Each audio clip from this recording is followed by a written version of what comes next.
एक पल के लिए सोचिए, अगर कल सुबह दुनिया के सारे पेट्रोल पंप सूख जाए, हवाई जहाजों के पहिए जमीन पर ही थम जाए, फैक्ट्रियां बंद हो जाए और आपके घर का बिजली का बिल अचानक 10 गुना बढ़ जाए। ये किसी सर्वनाश या प्रलय की हॉलीवुड फिल्म का ट्रेलर नहीं है। अर्थशास्त्रियों की माने तो ये एक सच्ची घटना हो सकती है। इस आर्थिक सुनामी को ट्रिगर करने के लिए किसी तीसरे विश्व युद्ध की या परमाणु बम की आवश्यकता नहीं है। सिर्फ छोटे से पानी के रास्ते को बंद करना ही काफी है। ये है स्ट्रेट ऑफ हॉर्मुज, एक संकरी खाड़ी जिसके पास वो ताकत है जिससे कि पूरी दुनिया की अर्थव्यवस्था घुटनों पर आ सकती है। नमस्कार, स्वागत और जय हिंद। आज के वीडियो में हम जानेंगे वो अनजान तथ्य, आंकड़े और भूगोल का वो विज्ञान जो हॉर्मुज की खाड़ी के छोटे से रास्तों को दुनिया का सबसे पावरफुल जगह बनाती है। चलिए शुरुआत करते हैं। इस जगह के महत्व को समझने के लिए हमें इसके जन्म की कहानी थोड़ी सी समझनी होगी, जो करोड़ों साल पहले शुरू हुई थी। स्ट्रेट ऑफ हॉर्मुज कोई इंसानों द्वारा बनाई गई कैनाल नहीं है, यह एक भौगोलिक दुर्घटना का परिणाम है। विज्ञान के अनुसार पृथ्वी की अरेबियन प्लेट नामक भूस्तरीय पपड़ी लगातार उत्तर की ओर खिसक रही है और यूरेशियन प्लेट से वो टकरा रही है। टकराव कई वर्षों से जारी है। भूतकाल में ऐसी ही एक जबरदस्त टकराव ने ईरान के विशाल और बीहड़ जाग्रोस पहाड़ों को जन्म दे दिया था। इस महाटकराव के बीच सिर्फ एक छोटी सी दरार बच गई जिसमें समंदर का पानी भर गया, और यही है आज का स्ट्रेट ऑफ हॉर्मुज। दुनिया के बाकी महासागरों की तुलना में हॉर्मुज की खाड़ी एक बाथटब जैसी है। इसकी औसत गहराई सिर्फ 50 से 90 मीटर है और यही शैलोनेस उसकी सबसे बड़ी कमजोरी है। दुनिया के सबसे बड़े सुपर टैंकर जहाज जब यहाँ से गुजरते हैं तो उनके तल और समुद्र की जमीन के बीच सिर्फ कुछ मीटर का ही फासला रह जाता है। फिर भी रोजाना कई सुपर टैंकर जहाज हॉर्मुज की खाड़ी का डेंजरस रास्ता लेते हैं। आखिर क्यों? ऐसी क्या मजबूरी है? जवाब जानने के लिए चलिए कुछ आंकड़ों पर नजर डालते हैं। इजिप्ट की सुएज कैनाल से हर दिन लगभग 20 लाख बैरल तेल ऑयल टैंकर जहाजों से गुजरता है और हॉर्मुज यहाँ से हर दिन 2.1 करोड़ बैरल से ज्यादा कच्चा तेल गुजरता है। 2.1 करोड़ बैरल इतना तेल है कि इससे हर दिन 1300 से ज्यादा ओलंपिक साइज के स्विमिंग पूल लबालब भरे जा सकते हैं।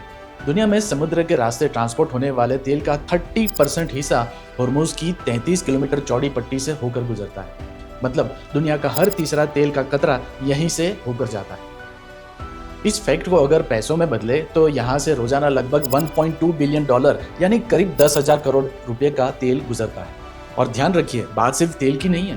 दुनिया का सबसे बड़ा लिक्विफाइड नेचुरल गैस यानी LNG एक्सपोर्टर कतार अपनी गैस का 100% एक्सपोर्ट यहीं से करता है। अगर ये रास्ता बंद हुआ तो जापान, दक्षिण कोरिया, चीन और भारत में फैक्ट्रियों की चिमनियां ठंडी पड़ जाएगी।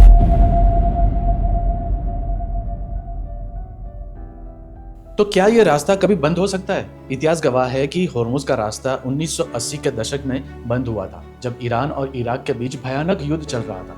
दोनों देशों ने एक दूसरे की अर्थव्यवस्था को तोड़ने के लिए तेल के जहाजों पर मिसाइल दागनी शुरू कर दी थी। 400 से ज्यादा जहाजों पर हमला हुआ। दुनिया में हाहाकार मच गया। मजबूर होकर अमेरिका को अपनी नेवी उतारनी पड़ी। 1988 में अमेरिका और ईरान के बीच ऑपरेशन प्रेइंग मैंटिस के तहत सीधा नौसैनिक युद्ध हुआ। यह इतिहास हमें एक कड़वा सच बताता है कि हॉर्मुज पर खतरा कोई थ्योरी नहीं है। यहाँ पहले भी खून और तेल एक साथ बह चुके हैं और इतिहास खुद को दोहराने के लिए हमेशा तैयार रहता है। अब आता है सबसे रोमांचक हिस्सा, सैन्य विज्ञान। समंदर की गहराई में चुपचाप चल रही दुश्मन सबमरीन को खोजने के लिए नेवल शिप्स सोनार टेक्नोलॉजी का प्रयोग करती है, जो साउंड वेव्स पर काम करता है। लेकिन हॉर्मुज की खाड़ी का पानी गर्म, बहुत खारा और बहुत शैलो है। जब पानी का तापमान और खारापन तेजी से बदलता है तो सोनार से निकली साउंड वेव्स सीधे चलने की बजाय मुड़ जाती है। ऊपर से समुद्र का उबड़-खाबड़ तल इन तरंगों को बिखेर देता है।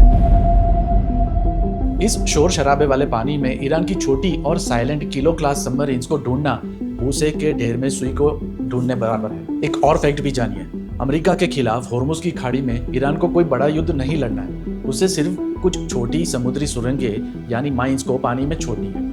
जैसे ही वो कुछ माइंस पानी में डालेगा, दुनिया की इंश्योरेंस कंपनीज ऑयल टैंकर जहाजों का बीमा रद्द कर देगी और बिना इंश्योरेंस के कोई भी कप्तान अपने करोड़ों डॉलर के जहाज को इस मौत के कुएं में नहीं ले जाएगा। इस संदर्भ में कुछ लोग ऐसा भी कहते हैं कि तो क्या हुआ, हम पाइपलाइन के जरिए जमीन से तेल भेज देंगे। लेकिन क्या यह मुमकिन है? यह एक बहुत बड़ा भ्रम है। सऊदी अरब और यूएई ने बाईपास पाइपलाइन बनाई जरूर है, जैसे कि यूएई की हबशान फजेरा पाइपलाइन, लेकिन विज्ञान और इंजीनियरिंग की सीमाएं होती हैं। इन सभी पाइपलाइनों को मिलाकर भी क्षमता सिर्फ 70 लाख बैरल प्रतिदिन है, जबकि होर्मुज से डेली 2.1 करोड़ बैरल निकलता है। अब भारत की बात करते हैं। ये सब भारत के लिए किसी बुरे सपने से कम क्यों नहीं है? चलिए समझते हैं। भारत अपनी एनर्जी रिक्वायरमेंट का लगभग 85% तेल इंपोर्ट करता है और इसमें से 60% से ज्यादा हिस्सा होर्मुज के रास्ते आता है। अगर होर्मुज का रास्ता एक हफ्ते के लिए भी ब्लॉक हो गया तो सिर्फ पेट्रोल डीजल के दाम नहीं बढ़ेंगे। डीजल की कमी से ट्रकों के पहिए थम जाएंगे, खेतों में ट्रैक्टर रुक जाएंगे, फल सब्जियां और रोजमर्रा का सामान आम आदमी की पहुंच से बाहर हो जाएगा।